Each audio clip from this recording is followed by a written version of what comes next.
Bem, hoje vamos começar a nossa unidade 2. Nela vamos abordar o que? Os temas transversais e o contexto social da atualidade. Iniciando os temas transversais, temos o que? A disciplina e a motivação. Ao abordar disciplina e indisciplina, temos que são o que? Conceitos complexos, pois não são estáticos, uniformes, nem universais. E esses conceitos trazem consigo uma multiplicidade de interpretações. Afinal de contas, quando se fala de disciplina, geralmente se tem aquela ideia de que disciplina é quando um professor consegue ter uma turma completamente tranquila, sem barulho, em que o professor vai ministrar uma aula e todos os alunos estão o quê? Silenciosos, atentos a tudo que o professor fala, né? Sem questionar. Então esse seria, digamos, o conceito tradicional do que seria o que? Disciplina. Mas quando nós vamos buscar para um entendimento nos dias atuais, é importante analisar em relação ao entendimento de disciplina vai depender sobre a concepção que se tem do papel do educador no ambiente escolar. Se sua função é simplesmente garantir a ordem da sala, ou se ele acredita que deve formar o aluno como cidadão para o futuro. E nisso também é importante analisarmos que motivação também está bastante associado à palavra disciplina, visto que é importante que o aluno sinta a necessidade do processo educativo fazer sentido para o aluno, para despertar o interesse na participação do coletivo, para que a sua participação tenha uma qualidade e não aquela participação improdutiva no ambiente de sala de aula. Então, o motivo pela qual alguma coisa me leva a agir em direção a algo com o fim de obter alguma satisfação corresponde à motivação. E essa satisfação, ela pode ser das mais diversas ordens possíveis, ou podendo ser pessoal, social, cognitiva, afetiva, entre outras. E o importante é fazer com que o motivo pelo qual o aluno seja envolvido em determinada tarefa faça sentido para ele.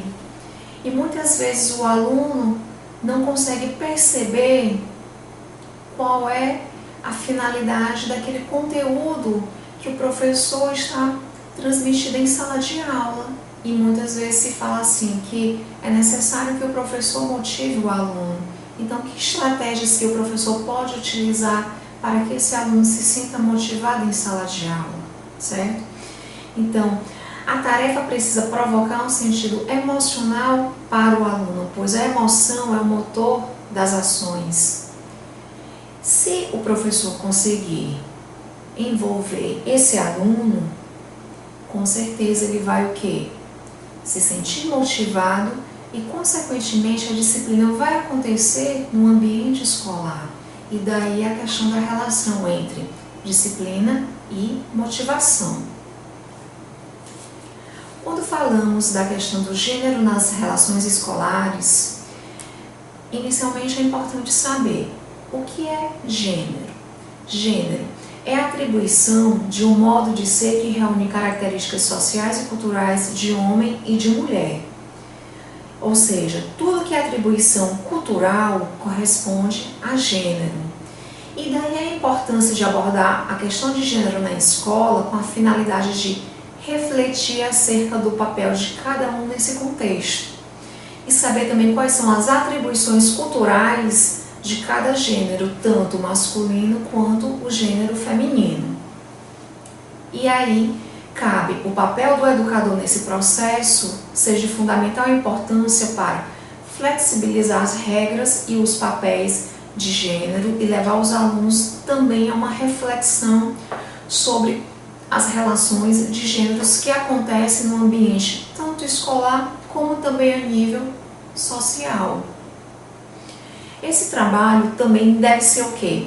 Consistente e reflexivo na formação dos educadores, para que isso aconteça de uma forma significativa com os alunos e que eles possam o quê?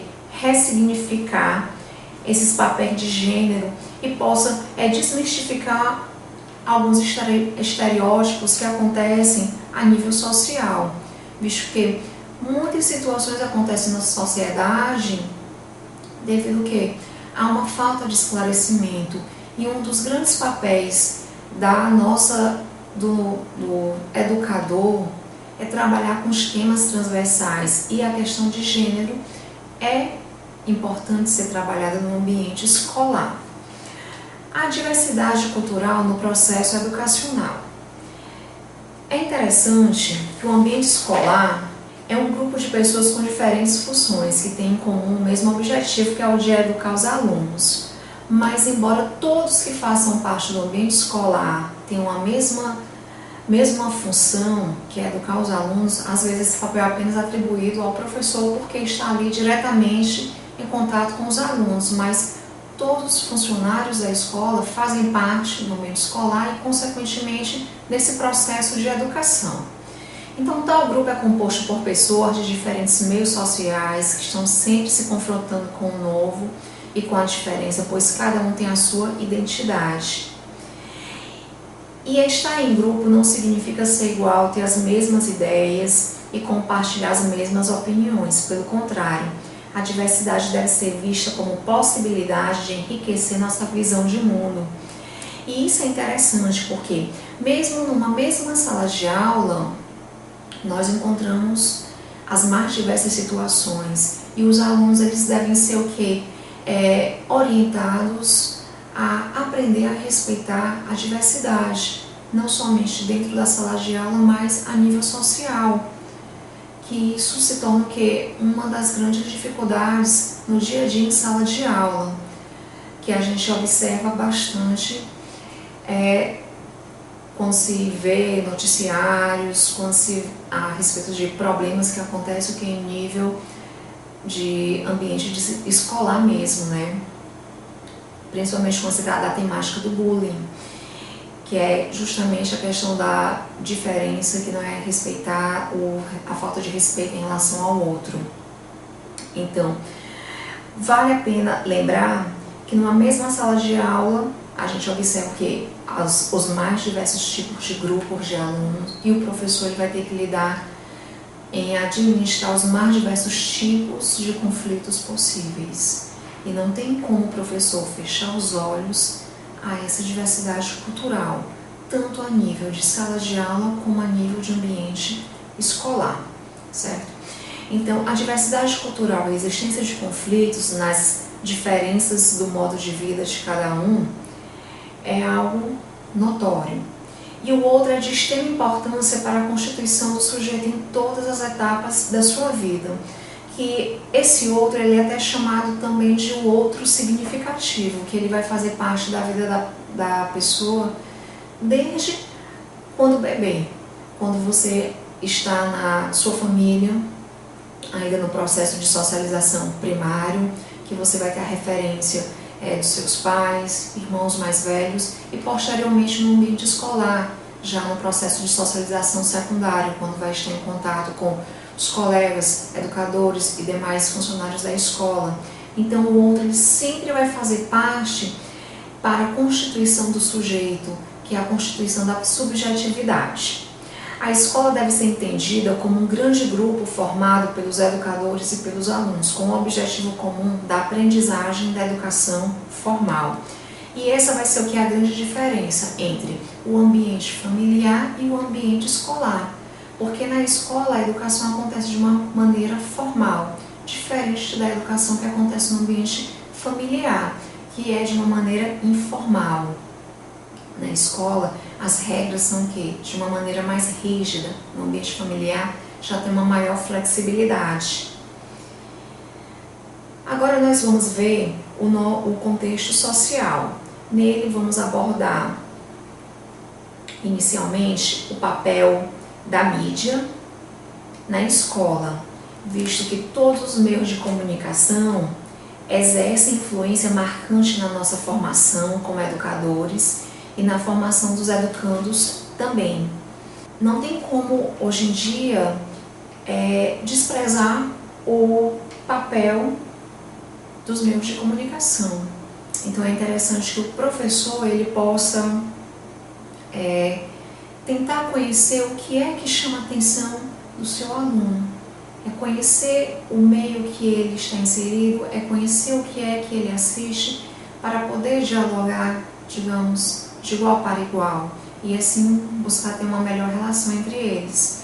Então, o espaço educativo vai além das salas de aula, e a mídia, através do rádio, televisão, jornal e cinema, exerce um papel de fundamental importância na educação escolar.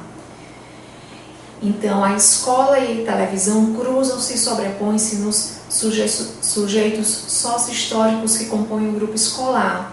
E isso a gente observa que a televisão, querendo ou não, ela acaba por ensinar bastante aos nossos alunos, porque de uma forma indireta, os alunos trazem os conteúdos que eles assistem para o dia a dia, seja através de comportamentos, seja através da maneira de falar, de se vestir, de mostrar o que é que passa em uma novela, minissérie, enfim, eles trazem tudo que eles assistem para o dia a dia em sala de aula. Então, é interessante o professor saber um pouquinho do que é que o seu aluno assiste, até para poder facilitar o vínculo entre professor e aluno.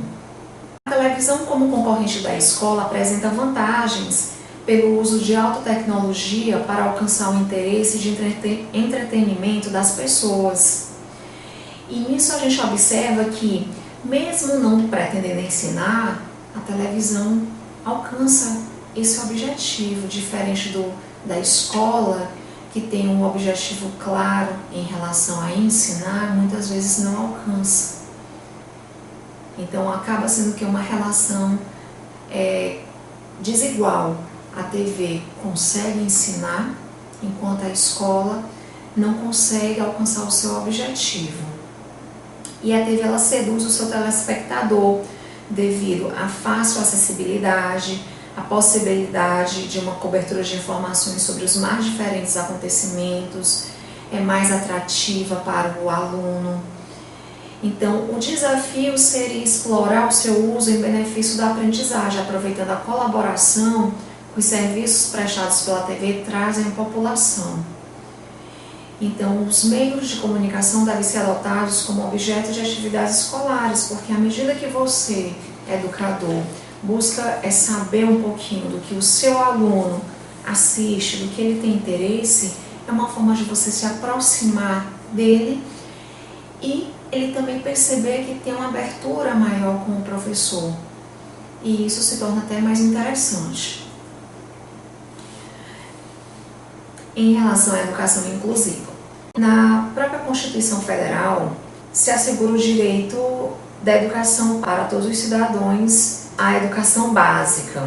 E a educação inclusiva corresponde ao processo de inclusão dos alunos com necessidades educacionais especiais ou com distúrbios de aprendizagem na rede comum de ensino, em todos os seus graus de escolaridade. Em 1994, aconteceu uma reunião da Unesco na Espanha e foi feita a Declaração de Salamanca, no qual a noção de escola inclusiva ganha um espaço maior em todos os países. E nós vamos observar que uma grande dificuldade do sistema regular de ensino em relação à educação inclusiva, visto que as escolas no geral, elas têm uma facilidade em atender apenas aos alunos que são ditos normais, e aqueles alunos que apresentam alguma dificuldade em relação ao processo ensino-aprendizagem, eles ficam, digamos, à margem do processo educacional. Então, a escola consegue incluir apenas aqueles que se adaptam ao sistema que atende o aluno com um bom desenvolvimento, motivado, sem problemas de aprendizagem e proveniente de um ambiente sociofamiliar que lhe proporciona estimulação adequada. E, baseando-se nisso, temos dois tipos de processos de ensino-aprendizagem. O primeiro, o normal, e o segundo, o especial. No primeiro caso, os educadores são formados para lidarem com os alunos normais, que seguem o padrão de aprendizagem para o qual foram preparados durante o seu curso de formação. Nesse caso, os alunos não trariam nenhuma dificuldade no processo, serão aqueles alunos que já apresentam uma certa autonomia, não apresentando dificuldades, serão aqueles alunos ditos que aprendem com uma certa facilidade. Já o segundo caso seria os alunos com dificuldades ou distúrbios de aprendizagem que precisariam de um processo de ensino-aprendizagem diferenciado. E nesse caso, nos deparamos bastante com aquela velha frase que nós não estamos devidamente preparados, ou seja, os professores não se colocam à disposição para lidar com o aluno que foge do padrão dito normal. E na atualidade não existe, digamos, a maioria dos alunos apresenta uma maior dificuldade, até porque não é somente a própria dificuldade de aprendizagem, mas muitos alunos não têm o devido acompanhamento no ambiente familiar. Então é preciso que os professores tenham uma maior dedicação aos alunos. Também vale ressaltar que existem raízes históricas de segregação social e marginalização dos indivíduos com deficiências, visto que eles sempre foram marginalizados, foram escondidos da sociedade. Então, devido às últimas leis e incentivos em relação à inclusão, que eles estão, digamos, sendo colocados à mostra à sociedade, que as escolas estão, digamos, tendo que aceitar. Então, a inclusão implica uma reorganização do sistema educacional, necessitando uma mudança de formação dos educadores, uma revisão de antigas concepções de educação.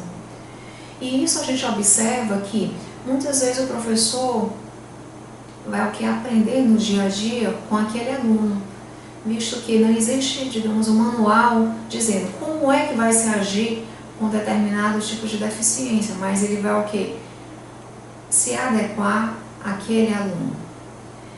Então, a inclusão pode possibilitar o desenvolvimento cognitivo, cultural e social dos alunos, respeitando diferenças e atendendo às necessidades especiais. Nisso, nós vamos observar que não é somente a questão do aprender cognitivo, que vale apenas ser ressaltado, mas também a questão das próprias habilidades sociais, que antes, pelo fato da própria marginalização, da segregação, os alunos ficavam limitados ao seu ambiente familiar. Então, o próprio ambiente escolar vai favorecer que o aluno possa, que apresente alguma deficiência, possa interagir com os outros alunos e aumentar o seu próprio repertório comportamental e isso favorecer de outras maneiras, né? E para isso é importante algo nessa relação, que o próprio professor se sinta como uma peça-chave que possa contribuir nesse processo de inclusão, visto que ele é de extrema importância nesse processo. Quando se há a boa vontade, quando se há o interesse, embora não tenha aprendido algo na sua formação, visto que isso é colocado muitas vezes, ele vai conseguir bastante com o aluno. Afinal de contas, quando você vai avaliar o aluno, não é ver como não é comparar o aluno ele com os demais, mas é comparar o aluno ele com ele mesmo, como ele estava no início do ano e como é que ele está, digamos, ao final do ano, em que aspectos ele evoluiu, o que foi que ele conseguiu se desenvolver. Então, são esses aspectos que o professor deve estar atento. E sim, ver que outros acompanhamentos também são necessários para que ele possa também se desenvolver. Em relação às relações interpessoais e gestão democrática, a importância das relações interpessoais na escola visando a construção democrática, visto que relações interpessoais corresponde a relação entre uma pessoa e outra, entre uma pessoa e outras pessoas, ou um grupo e outro grupo. Então, na escola, nós vamos sempre estar em contato com outras pessoas. E é importante que se vise essa construção democrática, que vai partir da ideia de uma escola para todos, onde realmente sejam possíveis o acesso e a permanência do aluno, assim como garantir a qualidade na educação. E para isso é importante o envolvimento das pessoas no processo educacional, em especial o educador. É necessário desenvolver no contexto escolar relações interpessoais que permitam uma integração das diversas áreas do conhecimento e das diferentes funções de cada membro da escola. E nisso também é importante a necessidade de reconhecer a todos na escola como educadores. Não é somente a figura do professor que é o educador, mas desde o funcionário que fica na portaria até os demais, todos eles fazem parte desse processo educacional e muitas vezes o próprio aluno ele se identifica com outros funcionários que não seja professor. E às vezes esses funcionários não se veem nesse papel de educador e não percebem que podem influenciar de uma forma positiva na formação daquele aluno. Então, a necessidade de construir uma escola humanizada, onde alunos, professores, funcionários e direção são cientes de suas capacidades e criatividades, sintam-se participantes e responsáveis pela construção de uma nova sociedade. Ou seja, é importante que todos participem e possam contribuir para uma escola de qualidade para os nossos alunos, certo? Então, gente, finalizamos agora a nossa unidade 2. Tenham bons estudos.